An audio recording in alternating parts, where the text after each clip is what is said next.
Okay, I want to continue thinking about how force and the threat of force is used diplomatically in world politics. And in order to do that, I'm starting with the wrong slide. In order to do that, we're going to talk about two closely related concepts called deterrence and coercive diplomacy. So coercion is pretty straightforward, right? It's a threat. It's threatening somebody so that they will do something, right? That's at least how we're going to use the term here.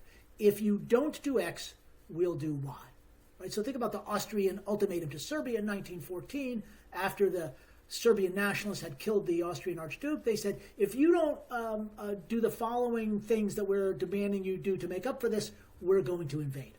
Another great example was the United States in 1991 threatening Iraq. If you don't get out of Kuwait, there's a mistake on the slide there, sorry. If Iraq doesn't vacate Kuwait, the United States will attack. And similar kinds of threats were made about weapons of mass destruction before the invasion in 2003. So it's, if you don't do something, we're going to make you pay. Deterrence is similar, but it's actually the opposite, right? Instead of threatening to do something, you're threatening so that they don't do something, right? If you do X, we'll do Y. So think about the United States deterring the Soviet Union during the Cold War, saying if you invade Western Europe, we'll nuke you. Or U.S. threats about North Korean or Iranian nuclear weapons. Are they really distinct? I mean, it seems like these are threats, and whether you're threatening someone to do something or to not do something shouldn't make much difference. And on one level, it doesn't make a lot of difference, and on another level, it makes a huge difference, and that's what I want to dig in here. Diplomatically, in terms of how this goes in the real world, it seems to make a huge difference. Does your threat require someone to do something, or does it require them to do nothing? Or to put it differently, and that itself kind of creates a dynamic of who's got the power and who doesn't have the power. Put it differently, is your threat intended to change the status quo, a coercive threat, or to preserve it, a deterrent threat? And it seems like it's easier to get someone to not do something than it is to get them to do it. Because all they have to do is nothing. Doing nothing, all you're saying is do nothing. Well, that's pretty easy to do. Whereas a coercive threat requires them to do something. Similarly, or to put it differently, getting someone to change the status quo often seems more work than simply getting them to not change it or preserving the status quo, because there's not much loss involved in just keeping things the way they are. So when the status quo is clear, deterrence seems easier because nobody has to do anything. And one of the diplomatic benefits of it is if I make a deterrent threat. Say, if you do X, well, I'm going to bomb you.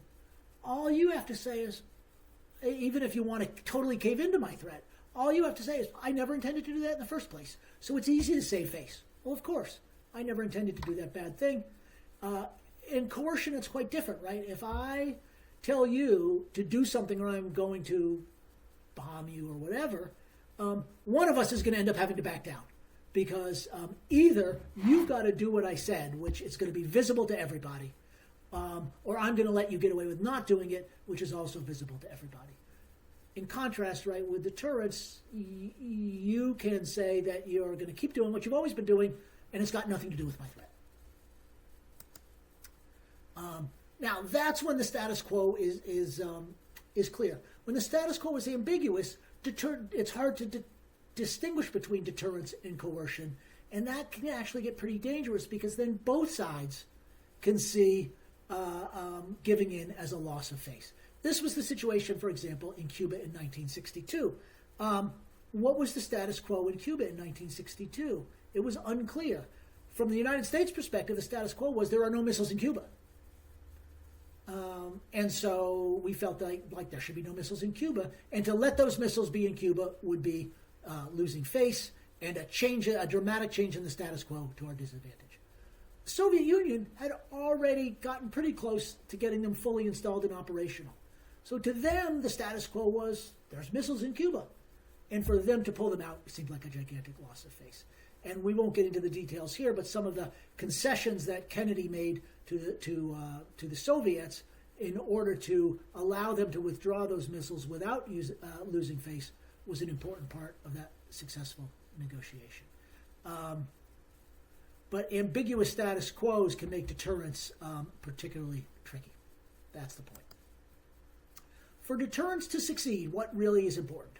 Well, first is credibility, right? The threat has to be a credible threat.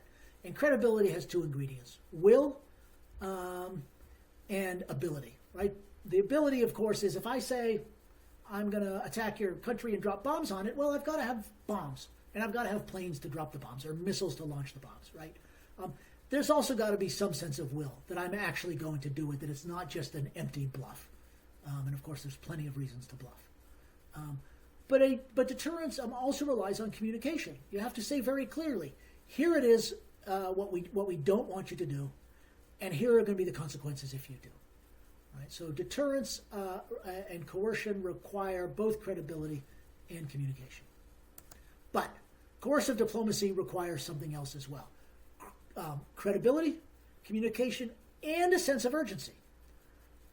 Because if I tell you to do something that you don't want to do, you can just say, okay, whatever, and just never do it. In which case, I've been shown to be weak or not really worth paying any attention to. So in order to coerce somebody to do something that they don't want to do, you usually have to convey a deadline, right? You better do that by the time I count to 3, or by such and such a date. The famous Austrian ultimatum to Serbia, World War I, had a date, right? If you don't do this by this date, we're going to consider ourselves to be in a state of war with you. So to convince the target that simply stalling indefinitely won't work, right? And so this, again, is one of the reasons why when the status quo is clear, coercion puts a lot of pressure on the one who's making the threat, right? Because that target of your coercive threat simply has to do nothing. Whereas in terms of firing the first shot or dropping the first bomb, it's the one who's made the threat that has the onus on them to force somebody to do something. Right? So essentially, coercive diplomacy puts the credibility of the threat maker at risk, whereas deterrence really doesn't put either side's credibility necessarily at risk. Now, we talked earlier in the course about prospect theory, right? Which is this notion that people will take much bigger risks to avoid a loss than they will to achieve a gain. And so that then becomes really important when we think about the role of the status quo in coercion and deterrence. When the status quo is clear and you're asking someone to do something to change it negatively, people will take big risks to avoid it. So this is another reason why coercive threats sometimes are much trickier and more dangerous than deterrent threats. The example in the book is about Bosnia and Kosovo, but a similar common theme gets to our intervention in Afghanistan, which is that people are generally a lot more willing to die to defend territory that they consider to be theirs than they are to gain territory that they consider to be somebody else's, right? The status quo, this is ours, seems more valuable and more willing to risk something for than going and getting something that was never yours to begin with, right? So in other words, you often have to pay a higher price to change the status quo than to maintain it. And these dynamics become incredibly important in all kinds of bargaining and in crises.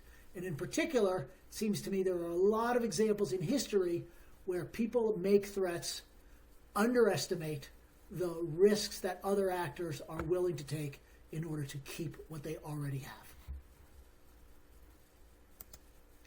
Now, of course, not all coercive threats are military. There's a whole gigantic literature and discussion of economic sanctions, right? In which you say, if you do this, we're not going to attack you, but we're going to stop trading with you, or we're going to make it impossible for your companies to use our banking system, and so on and so forth. So economic sanctions are really important. A lot of different sanctions have been put in place against Russia and various Russian individuals after the invasions of Crimea and eastern Ukraine.